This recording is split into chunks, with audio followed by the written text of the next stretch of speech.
पुणे शहरातील शिवसेना उद्धव बाळासाहेब ठाकरे गटाचं जे मध्यवर्ती कार्यालय आहे त्या कार्यालयात आज चहापानाचा कार्यक्रम आहे आणि मनसेचे नेते असतील पुणे शहरातले, त्यासोबतच शिवसेना उद्धव बाळासाहेब ठाकरे गटाचे नेते असतील, तर हे एकत्रित येत आज त्यांच्याकडून चहापानाचा कार्यक्रम जो आहे तो केला जातोय।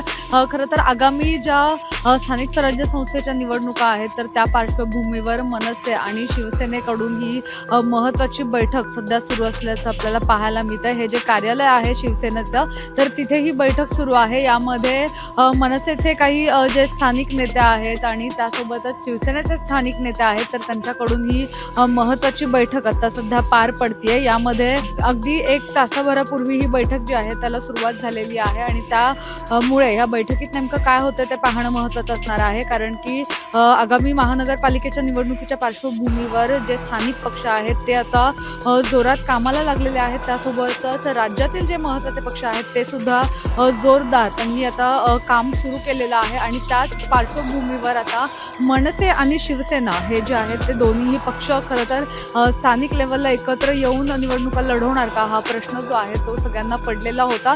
असाच प्रश्न पडलेला असताना आता ही महत्त्वाची बैठक पार पडतीये। यामध्ये राज्यातील विविध ठिकाणं असतील, जसं नागपूर आहे, नाशिक आहे, मुंबई आहे, तर या भागांमध्ये शिवसेना उद्धव बाळासाहेब ठाकरे गट आणि त्यासोबतच मनसे म्हणजे राज ठाकरे आणि उद्धव ठाकरे हे एकत्रित येणार का असा प्रश्न सगळ्यांना पडला होता आणि त्यामुळे ही महत्त्वाची बैठक आता पार पडतीये। खरं तर बाकीच्या शहरांमध्ये सुद्धा काही जे स्थानिक नेते आहेत त्यांच्याकडून ही एकत्रित निवडणूक लढवली जावी, म्हणजे दोन्ही ठाकरे एकत्र येऊन त्यांनी ही निवडणूक लढवावी अशा प्रकारे याच्यावर जोर दिला जात होता आणि तशाच पद्धतीची आता बैठक इथे सुरू आहे। त्यामुळे खरंच आगामी काळामध्ये हे दोन्ही गट जे आहेत ते एकत्र येणार का आणि दोघेही एकत्रित येऊन ही निवडणूक लढवणार का हे पाहणं महत्त्वाचं असणार आहे। पुण्याहून मोना येनकोरे, सिविक मिरर।